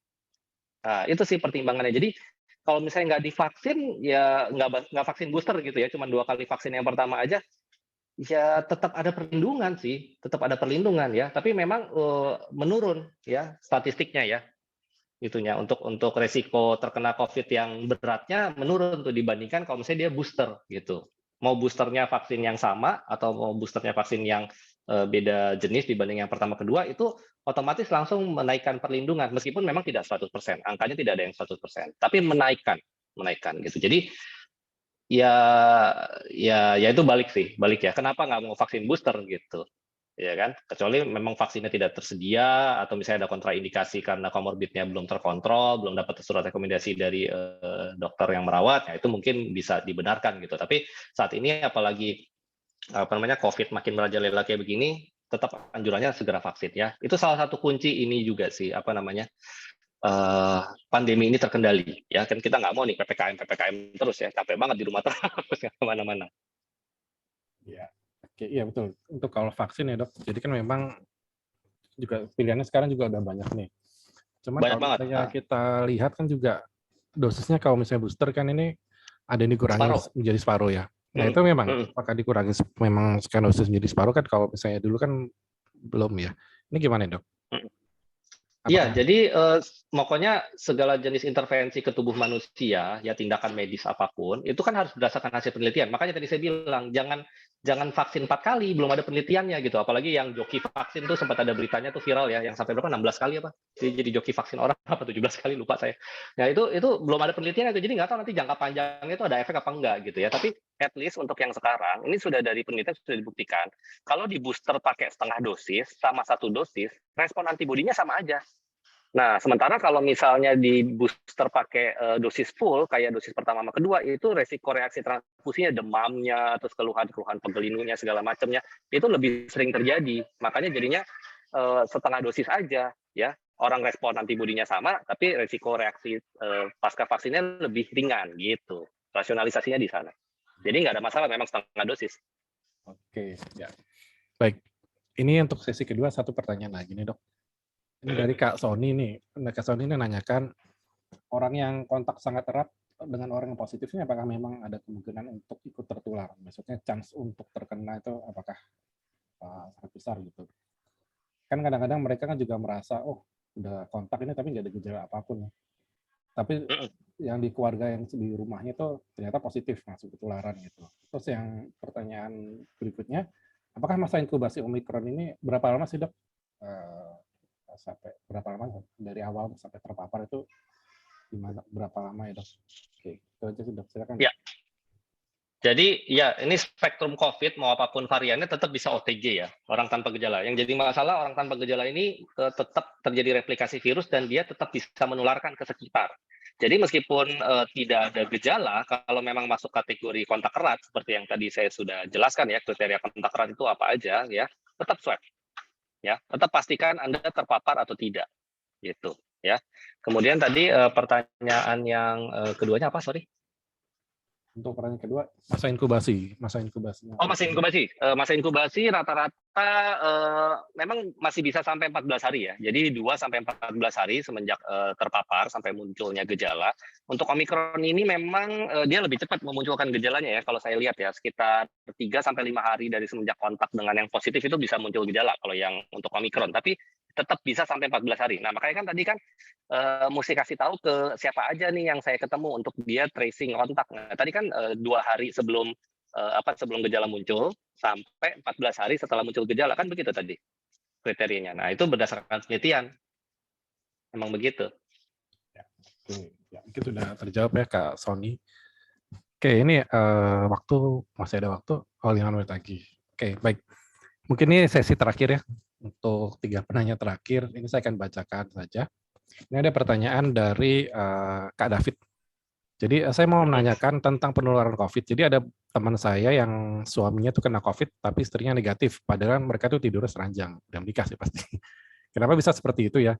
Seharusnya kan pasangannya kan kalau positif juga, pasti juga positif juga itu penularan. Apakah semua tergantung dengan imun? Oke, silakan dok. Jadi kalau bicara kemungkinan hoki gitu ya, nggak kena ya bisa-bisa aja ya. Tapi memang sangat kecil sekali kemungkinan untuk tidak terpapar karena kontaknya sangat erat sekali nih ya, pasangan tidur seranjang. Semua pasien-pasien saya yang punya pasangan gitu ya, kalau misalnya yang satu kena, yang satunya pasti kena. Itu udah saya pantau juga, nggak ada yang nggak kena gitu ya. Jadi kalau misalnya ada yang negatif, dilihat dulu ya. Ini tesnya dilakukan di saat yang tepat atau tidak gitu ya. Yang jadi masalah dengan tes COVID ini ya, waktu untuk melakukan tes itu penting. Nomor 2, kita bisa baru nyatakan oh iya ini pasti negatif adalah kalau minimal kita ulang PCR 2 kali dengan jarak 24 jam. Jadi begini alasannya. PCR itu kalau dilakukan di awal-awal, dia itu tidak sensitif. Tidak sensitif ya. Jadi PCR itu kan dia menilai materi genetik. Jadi kita tahu COVID itu butuh waktu virusnya untuk berkembang biak jadi tambah banyak ya. Terus lagi tergantung sama teknik nyoloknya ya. Kalau misalnya teknik swabnya nggak benar ya nggak dapat itu ya titik ngumpul di mukosa belakang hidungnya kan nasofaring, harus sampai nasofaring. Makanya kita nggak pernah anjurkan orang awam itu swab sendiri karena tidak dilatih gitu ya. Takutnya nanti senang, ya saya negatif gitu, tapi nyoloknya salah. Nah, jadinya itu adalah sebuah namanya negatif palsu ya. Hasilnya negatif padahal aslinya enggak karena nggak dapat aja gitu. Jadi banyak sekali faktor yang bisa membuat hasil pemeriksaan COVID itu negatif palsu ya. Terteranya negatif padahal aslinya positif. Nah, gimana caranya kita memperkecil kemungkinan untuk negatif palsu? Kalau mau periksa PCR, ya saran saya paling cepat-cepatnya itu setelah kontak erat ya, setelah kontak erat sama yang positif COVID itu 5 hari, gitu ya. Anggap aja si COVID itu butuh waktu 5 hari ya paling cepat untuk supaya dia tambah banyak sehingga bisa dideteksi oleh pemeriksaan PCR yang cara periksanya benar, gitu ya. Nah, misalnya udah dilakukan nih, oh saya periksa PCR di hari ke-6 deh. Kebetulan saya juga mulai bergejala nih dari semenjak 2 hari kontak. Saya mulai bergejala dan sekarang saya bergejala hari ke-4 berarti saya PCR. Negatif nih.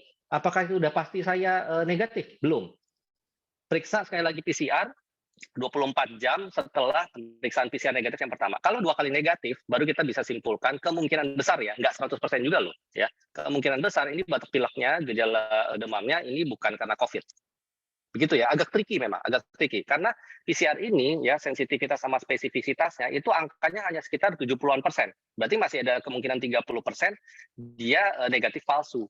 Makanya untuk memperkecil kemungkinan negatif palsu itu caranya adalah repeat test, pemeriksaan ulang. Nah, jaraknya kapan? 24 jam setelah negatif yang pertama.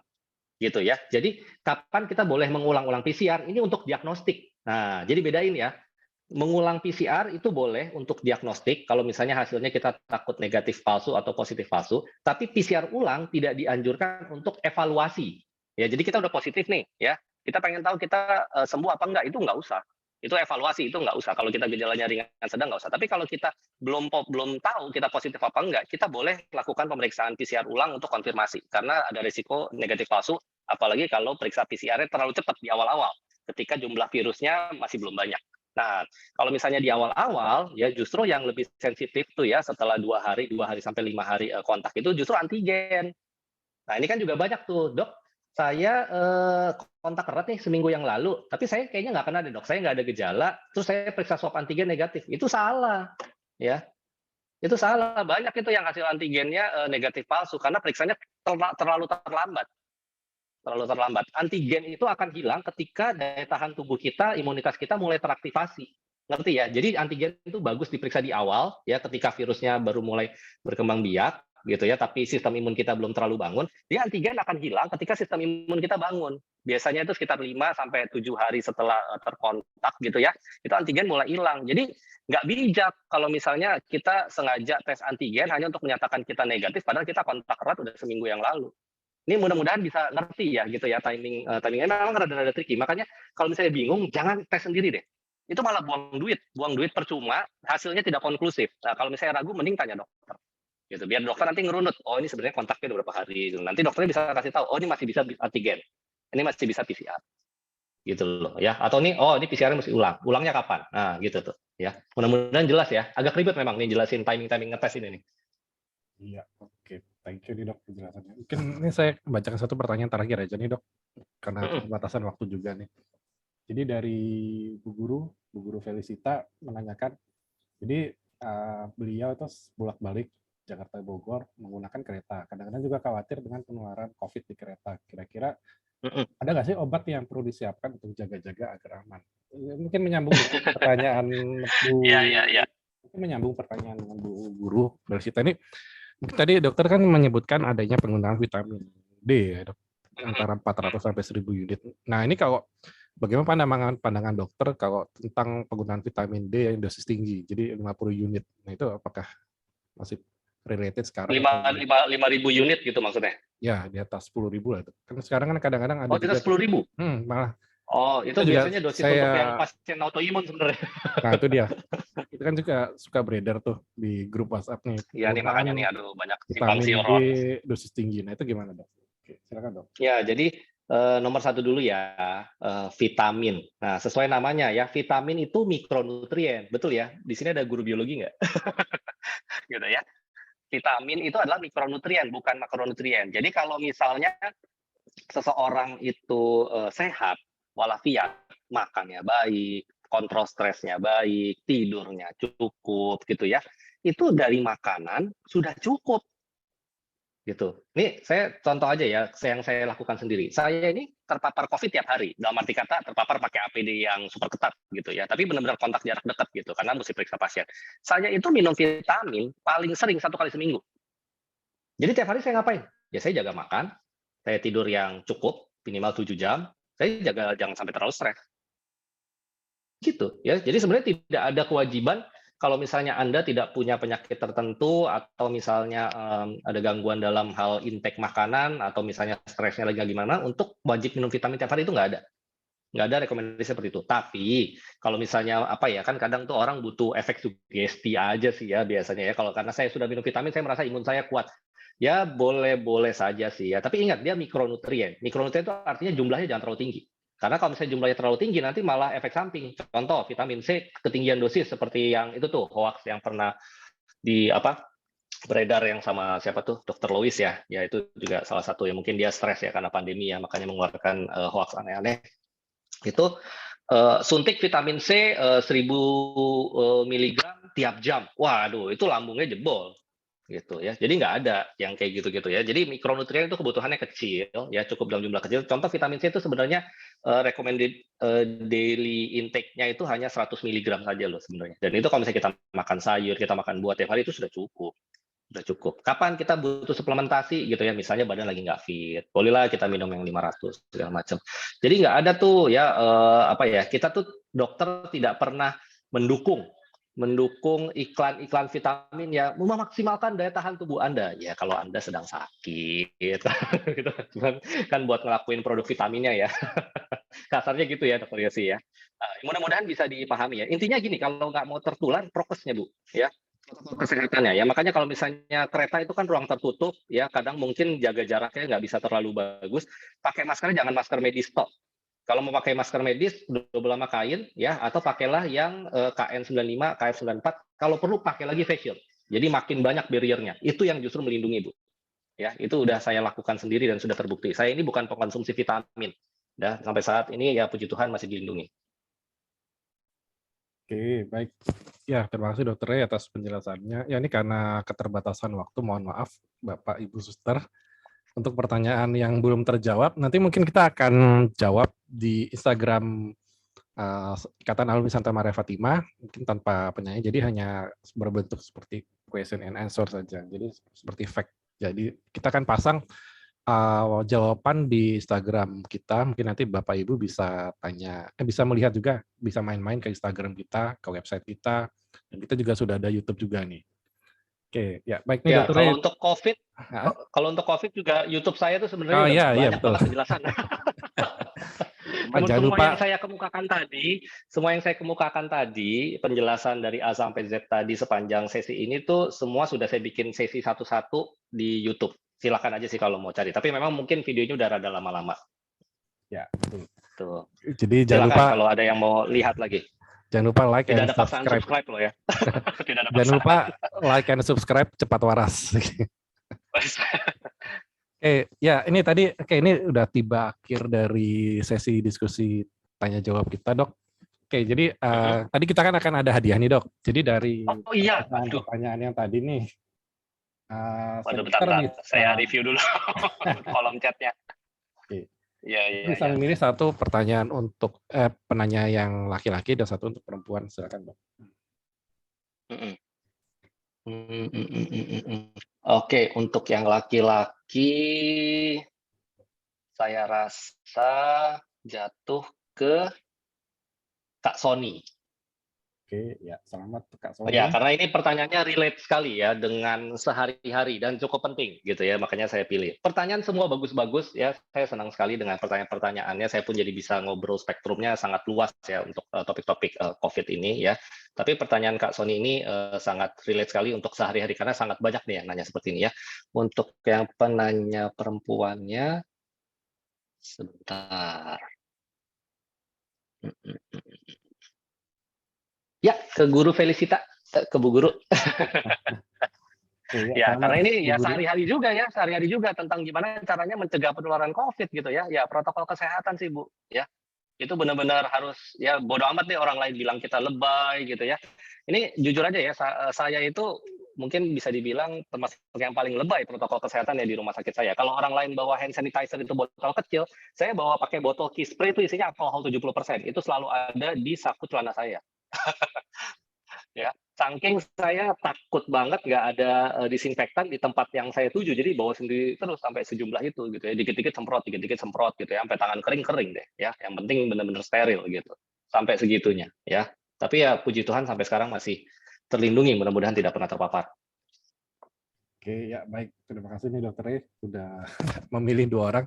Mungkin untuk pertanyaan yang belum terjawab kita akan tanya ke Dokter aja ya, Re. Mungkin kita akan jawab langsung di Instagram kita. Sama mungkin kalau Dokter mau tulis di Instagramnya juga boleh nih Dok. Oke, ya baik. Boleh, nanti saya main-main ke ini Instagramnya apa Ikatan Alumni ya, IA San Marfa ya. Ya. Oke, thank you Dok. Saya udah follow sih tadi barusan. Oke, ya jadi baik, terima kasih atas sesi tanya jawab ini Dokter Ray. Terima kasih atas perhatian dari Bapak Ibu Suster sekalian. Jadi mungkin bisa kita simpulkan bahwa tadi yang sudah dijelaskan oleh Dokter Ray bahwa itu pentingnya protokol kesehatan, dan juga itu kita harus rileks, jangan stres, karena stres itu juga akan menurunkan imun kita. Dan juga yang bisa saya simpulkan juga adalah vaksin, jangan lupa untuk vaksinasi lengkap, dan booster itu juga berperan untuk dalam mencegah timbulnya gejala yang berat. Ya, jadi demikian sesi untuk webinar BTS kita yang pertama. Berikan aplaus yang hebat ini untuk Dokter Ray. Waduh. Terima kasih. Oke, Ya. jadi saya akan kembalikan ke MC. Mudah-mudahan bermanfaat. Ya, terima kasih Dokter Ray. Ya, silakan Kak Inge, saya kembalikan. Ya, aduh seru banget ya. Kita tanya-tanyanya, sayang terbatas waktunya ya. Jadi kita harus sudahi. Nah, jangan lupa tadi untuk dua penanya terbaik dapat menghubungi kita di linknya kita yang ada di kolom chat. Juga jangan lupa kalau yang masih mau tanya-tanya, ayo masuk ke IG-nya kita, IG Ikatan Alumni, tulis, ketik pertanyaannya di situ, nanti akan kita jawab di situ ya, atau kita forward ke Dr. Ray untuk dijawab. Oke. Thank you semua. Terus seru ya, seru banget. Nah, pengen nggak ada kayak gini setiap bulan? Ya, kita jadi bisa ngobrol-ngobrol, dapat ilmu tambahan, dapat pengetahuan lebih gitu ya.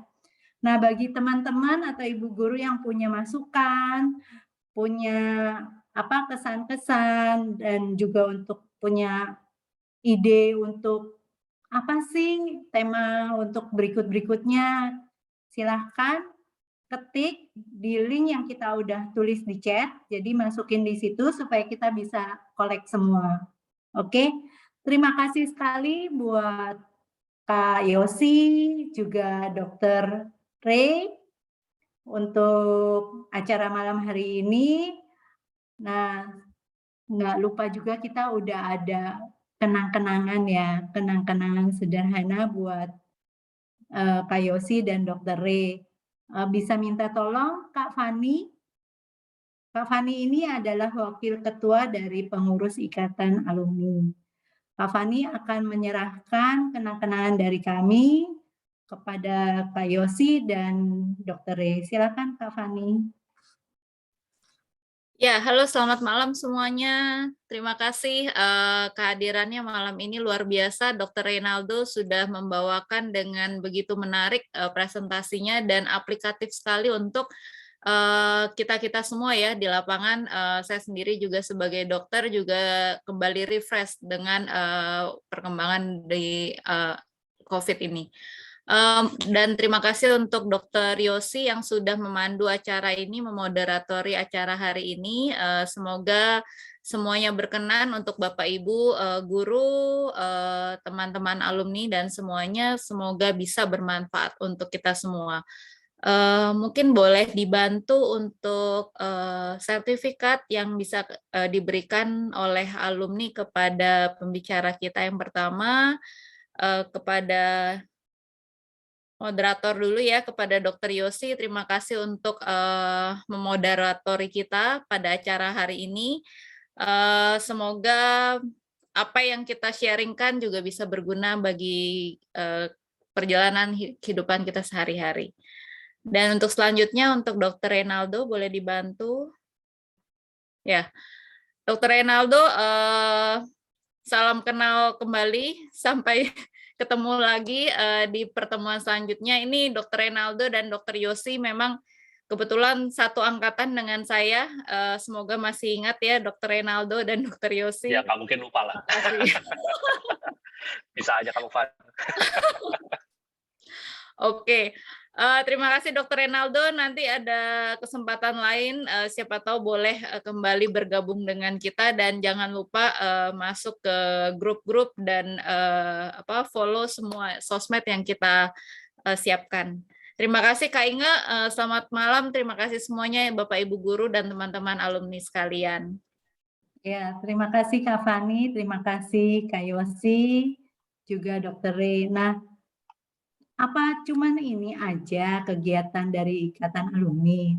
Pastinya enggak dong ya. Nah, selain itu kita juga punya kegiatan-kegiatan lain ya. Hari ini kita akan perkenalkan juga, kita akan punya komunitas-komunitas. Nah, dari kita ada Kak Albert sebagai koordinator dari komunitas-komunitas. Komunitas apa aja sih yang kita punya? Silakan Kak Albert. Kak Albert. Masih di mute Kak Albert. Iya, Sudah. Selamat malam semuanya. Selamat malam. Salam kenal, saya Albert dari Angkatan 90. Saat ini Ikatan Alumni ingin mengumpulkan rekan-rekan alumni semua dari angkatan pertama sampai yang terakhir, ya salah satunya melalui komunitas-komunitas yang kami bentuk. Ya, sementara ini akan ada 20 komunitas yang nanti akan di-share di dalam grup koordinator angkatan. Minta tolong teman-teman angkatan, koordinator setiap angkatan men-share-nya juga ke teman-temannya setiap angkatan, supaya bisa bergabung dengan hanya mengklik link komunitas yang teman-teman minati. Apa aja sih? Ada yang sifatnya olahraga, ada yang sifatnya hobi, ada yang sifatnya profesi, dan ada juga yang sifatnya menghasilkan cuan. Ya, jadi semoga komunitas-komunitas itu bisa jadi sarana selain silaturahmi, selain tetap keep kontak sesama alumni Samarfa, tapi siapa tahu di antara kita bisa saling kerjasama menghasilkan cuan. Ada komunitas bisnis di sana, ya, salah satunya. Kalau untuk olahraga ada basket, ada futsal, ada senam, aerobik, yoga. Yang kebetulan kalau untuk olahraga kita diperbolehkan menggunakan sarana yang ada di sekolah kita dahulu, jadi kita boleh pakai lapangannya. Kurang lebih seperti itu, nanti dari Humas Ikatan Alumni akan segera mengirimkan linknya. Selama bulan Februari ini sampai akhir Februari kita masih dalam proses pengumpulan anggota komunitas. Diharapkan bulan Maret kita sudah bisa memulai kegiatan-kegiatan, antara lain olahraga sudah bisa dimulai di bulan Maret, ya. Dan yang lain-lainnya juga boleh. Nanti di setiap komunitas kita akan diskusi kegiatan-kegiatan apa aja yang mau dibuat oleh komunitas. Di situ juga ada runner, ada kegiatan bersepeda yang lagi tren juga, ya. Ada otomotif juga, siapa tahu banyak yang suka otomotif di sini, suka mobil atau motor, mau bikin geng motor di Santa Maria, monggo silakan. Gitu kan. Nanti Santa Maria sebagai sekolah kita dulu juga memfasilitasi kalau kita butuh tempat untuk pertemuan atau bikin acara juga dipersilahkan selama syarat ketentuannya berlaku. Kurang lebih seperti itu dari saya untuk komunitas yang kami sedang galakan. Mohon partisipasi teman-teman. Sampai berjumpa di setiap komunitas-komunitas yang ada. Terima kasih, selamat malam. Terima kasih Kak Albert. Wah, banyak juga ya, ada 20-an ya Kak Albert ya. Ayo teman-teman, kakak-kakak gabung sama komunitas-komunitas yang kita punya. Yang mau olahraga ada, yang mau cuan ada, mau kuliner juga ada kayaknya ya Kak Albert ya. Oke, kita langsung aja, nanti juga akan dari kita akan sosialisasikan ke grup koordinator angkatan, link-link untuk setiap komunitas. Oke, nah jangan lupa juga kita punya apa tadi, website. Ayo daftar di website kita langsung www.ia.samarfa.org/register, langsung klik di situ, langsung daftar sebagai anggota Ikatan Alumni kita. Juga jangan lupa kita ada sosmed kita, ya. Ada Facebook, ada IG, ada YouTube, kita juga ada WA yang bisa dihubungi setiap saat, ya. Hotline kita. Nah, ayo kepoin sosmed kita ya. Yang mau nanya apa aja, tanya aja di IG kita. Ya, chat di situ. Pasti nanti akan ada yang balas. Oke? Thank you. Terima kasih sekali untuk sudah mengikuti sampai selesai. Sebelum kita tutup, kita foto bersama dulu ya. Kak Winda bisa tolong? Halo, malam semua. Yuk kita Malam. foto bersama dulu. Ini akan ada beberapa halaman ya, ada 3 halaman. Masing-masing semua tolong standby dulu aja ya semuanya, terus buka videonya, buka kamera videonya, kita smile, 1, 2, 3. Sebentar ya, saya itu yang pertama udah. Oke, halaman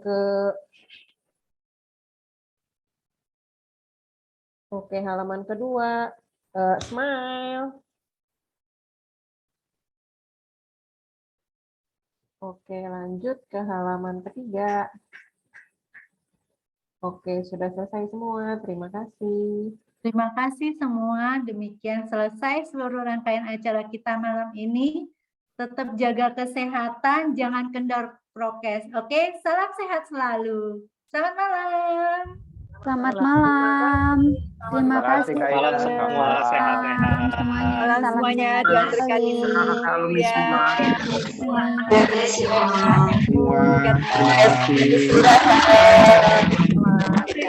Terima kasih, Jenlan.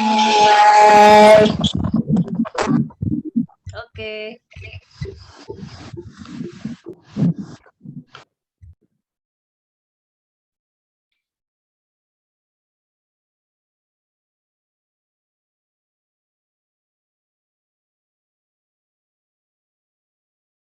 Tes.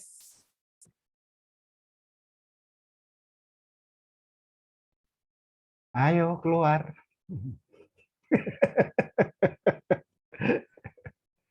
Kabar Pak Martinus. Halo Pak Martinus. Apa kabar? Halo. Halo Pak Martinus. Pak Martinus, sehat Halo. Pak. Masih betah di sini Pak, belum mau keluar. Belum ya? Masih kangen ya Pak? Lanjut terus. Ngobrol. Ngobrol ya. Salam sehat Pak. Wah, Sehat terus. selalu ya. Apalagi kalau ngelihat Winda, sehat terus. Waduh. Emang masih ngenalin Pak, saya ini gendut banget loh dulu sekarang. Dulu kan waktu sekolah kurus banget. Siapa bilang dulu juga bulat? Masa? Mushroom Pak, doyan makan. Iya. Sehat. Seperti yang disarankan Dr. Ray tadi. Banyak makan. Banyak makan. Sehat. Banyak makan, banyak tidur Pak. Nah. Oke. Terima kasih Pak Martinus. Dr. Yosi. Ya Pak. Saya pegel-pegel nih gimana nih? Boleh Pak ditusuk Pak. Sudah tua, karena sudah tua. Ditusuk jarum Pak. Oh iya, aku punter ya? Ya, aku butuh Pak. Ya, udah. Ntar kalau ada kegiatan Pak, ngikut ya Pak di Tanmar. Ya, saya ikut terus kok. Siap-siap, nanti dikabarin ya Pak. Dikabarin. Kita akan ada bakti alumni lah. Semoga segera direalisasikan Pak. Ya, kalau situasinya sudah mendukung. Ya, Ya, benar Pak. Ya, siap laksanakan. situasinya masih seperti ini ya. Iya. Saya masih setia Apa-apa. kok. Saya masih setia di Santa Maria. Masih. Kasih. Yang penting prokes Pak. Betul. Saya paling tidak seminggu 2 kali. Masuk. Siap-siap. Ya, yang penting masih ngerokok, masih sehat. Waduh, itu dia. Itu dia itu. Jadi penangkal virusnya rokok ya Pak. Iya. Biar jadi pasiennya Dr. Stefani nanti. Aduh, amit-amit Bapak. Jangan Pak, jangan jadi pasien. Jadi Jangan. gurunya aja. Betul. Dari tadi tahu nggak, di pangkuanku ada ini tahu. Waduh. Saya juga punya Nggak bisa satu. lepas dia. Wah, itu kalau ada keturunannya bagus tuh Iya Chihuahua Pak. untuk saya. Waktu itu ngelahirin Pak 4. Ya. Dia manja sekali terus nggak mau nyusuin, akhirnya mati 4-4-nya. Terus